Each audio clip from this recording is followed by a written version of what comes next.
they spent huge money to improve their team.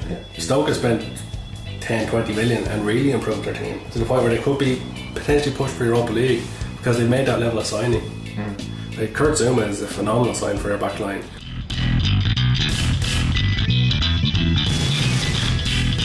I can't remember all the teams we haven't spoken about so far, but one of the most exciting games of the weekend, Huddersfield Newcastle. I fell asleep during it, so there you go. Yeah, well, Huddersfield scored a goal and then they went, that'll do. Huddersfield scored, and even though it was a championship match in the Premier League, but it was so boring, and they were playing a team on their own level. Like these two teams were battling out in the championship last season, and they both struggled. So Huddersfield were very good in the opening weekend, and Huddersfield have 6 points, potential title contenders at the minute. Well, but both teams look like they didn't have much about them. Where it comes in, I think Huddersfield made a very good start, obviously, and I think they'll be delighted, right? And as I was saying to you the other day, they're, all they have to do is do that another 6 times, and they're very close to staying up, because they'll get points for draws and stuff like that. They seem to be well organised to shut down games, which will mean if they do take the lead like they did on Sunday, they'll be able to keep teams out, especially the lower end teams. Yeah, but you wonder about that. Is it just that Newcastle's attack was very poor? Newcastle were poor. Yeah. Like Hospital came on at the bench in place of Dwight Gale, and he was terrible. He was flailing the ball. He was jumping around. Listen, we're both big Rafa Benitez fans. Think he's a great coach, but his interview after the match, he said so one of the questions was, could your team have done more? And he said, well, clearly yes. So he's not happy with the players he has. That tells you, he could have defended his players. He could have stood up and said, well, Huddersfield did a really good job of keeping us out of it. But he is frustrated. He's not happy. He wants to bring in players, and he hasn't been back in the window the way he wants. He's seeing clubs like Burnley spending 15 million on a striker, or other teams like that spend that level of money, and he has to go and spend 5-6 million on Hasselblad and players like that. Yeah. So it's tough for Rafa at the minute. Even Huddersfield spent 13 million on Mounier. Yeah. That guy. Something like that. Brighton spent big money as well on certain players. The one thing for sure is if Newcastle don't buy a Premier League striker, like a proven at least 10-15 goal a season striker, or get someone in on loan, and probably a strong midfielder, and maybe even a central defender as well, they're going to be in trouble. Maybe an entire new 11. Because I can't pick one player out of that Newcastle team that I could say, definitely Premier League star. If he sorts his head out, John Joe Shelby, that's about it. Because I'll tell you, look, when they went down last season, everyone was saying Newcastle are doing a great job because they're buying the best championship team they can have, and they're going to guarantee getting themselves up. And they did. They won the championship, but then you've got to revert back to being a Premier League team. So they needed to bring in a lot of quality this summer, and they haven't done it. No.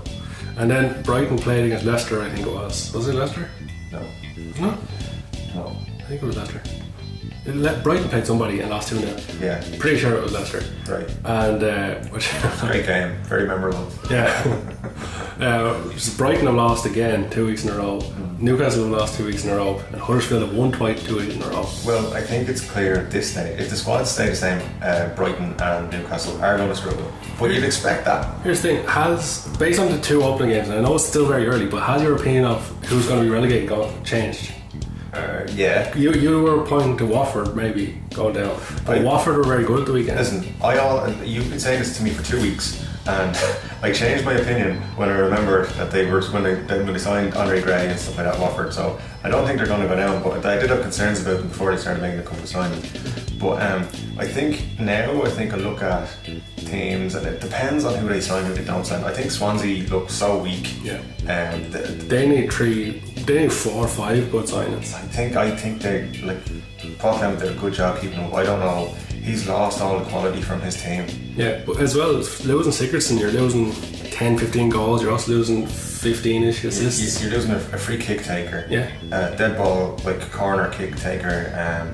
You're losing there. You're losing your only good player. You're losing a top player, basically. As well, they lost Jack Cork this summer. Yeah. Like Jack Cork, not the biggest name in the Premier League, but he's been a solid Premier League player for a long time now. Yeah.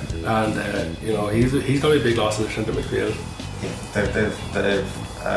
They've just made terrible mistakes. Maybe they think they're going to bring in replacements or whatever, but I think they've lost too much to replace. I think stick Swansea to the bottom of the table now because that's where they're going to be. Yeah. I think at the moment, before the transfer window closes, Swansea are right down there in my eyes. The three promoted teams, I think, are still going to be down there, even though Huddersfield have had a good start. I think I was it a couple of seasons ago had a really good start, promoted team, and they still ended up struggling and going down. Middlesbrough did alright last year. They started the season pretty well. Middlesbrough, that's it. They had a really good start last season for a promoted team. Yeah, and then around Christmas they just crashed. I think the thing is to keep the momentum, not get carried away. Be like, okay, we need X amount of wins. Now, just purely, if you're saying, right, we need X amount of points, you need 39 points to stay in the Premier League, say, you need 13 wins. Yeah. They've got 2 of those 13 wins. Until they have the 13th one, they need to stay focused. And listen, if you're playing Man United or Chelsea or Arsenal or whatever, if you get anything out of those games, bonus, but don't worry about it. Get the games, or get the teams around you, take points off them, that's more important. But the thing for Huddersfield at the minute, it looks like there's teams that are worse than them, like Swansea. Their squad is terrible. Crystal Palace haven't been impressive either. They lost 3-0 to Huddersfield, and then they did slightly better against Liverpool but still lost. Benteke missing a sitter outside the box. Benteke missing a golden opportunity, but they wasted time a lot on the ball as well, which I don't like. As well though, Andre Gray is a huge loss for Burnley, and I know Burnley they started out well against Chelsea, but then they lost again this weekend to Watford. I think Sean Dyche is a very good manager though, and I think they'll be okay. Like I still expect them to be like 15th, 16th, 17th. Yeah. But for 18, 19, 20, I think we're looking. The fact they're replacing him with a championship striker is a little worrying because teams have done that before. I always think of David Nugent. Like he was top scorer in the championship for a while, maybe in a couple of seasons, and then he was brought to the Premier League and he struggled. Yeah. What was your man played for Aston Villa when they went down? Ross McCormack. And he played for Middlesbrough last season as well. Bamford? Gestead. Rudy Gestead, yeah. Another example, did really well in Championship, came to Premier League, couldn't get a kick. Yeah, and I think Chris Woods has been in the Premier League before. He was at Leicester when they came up. Was he? Yeah. And they sold him the season before, or the summer before they won the league. Yeah, he's bounced around with a good bit, I know that, but it'll be interesting to see if he can give them the 10-15 goals that Andre Gray probably would have given them. I think with Roddy Brady in there supplying good crosses, with John Walters spreading the play and upsetting defenders a little bit, he'll get opportunities. And Jeff Hendricks there as well, another very good midfield player. A team that I think might struggle this season, actually. It's a bit harsh going to sound probably, but Bournemouth could struggle if they don't get up and running. Half expecting to say Chelsea. Chelsea hopefully will go down as well. Spurs, if they can't win at Wembley, could be right down there. They can't win at Wembley, yeah. But so let us know, guys, who you think is going to be in the relegation zone come the end of the season. Who's going to be in that battle at the end of the season? It's not looking good for some teams. It's looking better for some teams like Huddersfield, as we say. And then we're taking a quick look at the transfer window because there's only like a week to go. Yeah, 9 days as we're recording this. Who do you think at this moment, like we did it a couple of weeks ago, but who do you think right now has done the best business in the transfer window? You make a good case for Stoke. They've done some good business. I'm looking at deals that could be done. Like for example, right, West Ham have done very good business, but they're missing someone. Yeah. They're missing a strong midfielder, and there's talks obviously that they're looking at Carvalho, trying to bring in Carvalho. Well, the thing that impresses me about Stoke is you look at the amount of money other teams are paying. Like look at Man United, for example. And now, yes, Man United have strengthened their team with the signing of Matic, and Lukaku is looking very good. Lindelof hasn't played in the Premier League, and that looks dodgy because he's not injured. But they spent huge money to improve their team. Yeah. Stoke has spent 10-20 million and really improved their team to the point where they could be potentially pushed for Europa League because they've made that level of signing. Like Kurt Zuma is a phenomenal sign for their back line, and as well because they got Indy's Mertens back, that means they have the same defence they did last year and another player of quality like that. The only problem with Stoke is, and I'll say this to any Premier League manager out there that's listening, you cannot build your team on loan signings because next season they're gone. Yeah. So they're good signings for this summer and they might do really well this season. Well, I think what they're doing with the loans this summer is that they're hoping those loans are strong enough to push them in Europa League. When they're in Europa League, they can then use the Europa League money and the power of Europa League to buy better players. That's true, but we'll see what happens with Stoke. They certainly brought in good players and good level of players for Stoke City. When West Ham signed Payet, they signed him because they were in the Europa League, even though they're only in the qualifiers, and they crashed out of the qualifiers. Yeah. And then he started making noise about it on the leave. I'm not saying that's the main reason they want to leave, but I'm sure it was a contributing factor that he was promised European football, didn't get it. Possibly, yeah. West Ham, we said a couple of weeks ago, had looked like they'd done some of the best business, but at the moment that's not looking the case because Chicharito scored 2 goals the weekend. Joe Hart hasn't looked good for him. But I'll tell you what's more interesting is that none of the top 4 from last season really have done phenomenal business. Like you can look at say Man United spent a lot. Matic is probably their best signing. Well, they were 6th, they weren't in top 4. Yeah, exactly. But like Chelsea's transfer window, other than Morata, and you'd probably say they didn't. If you had said on the last day of last season, right, what did Chelsea need? Striker was not one of them because they had Costa, was one of the best strikers in the league. Spurs haven't really brought in anyone. They brought in Sanchez. At the same time, looking at Chelsea last season, I wouldn't say they need to strengthen anywhere. They just need more backups. Yeah. And same for Spurs. Yeah. Man City have just thrown money at their defence again. Yeah. And City are just spending. Liverpool, in fairness, Robertson made his debut in the Premier League. He ended up very good. 10 million from Hull.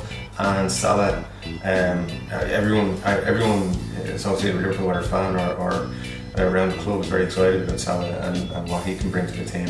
But I don't think any of the top teams have had their perfect transfer window where they haven't brought in the players they wanted. It's been a very tough window for teams, really.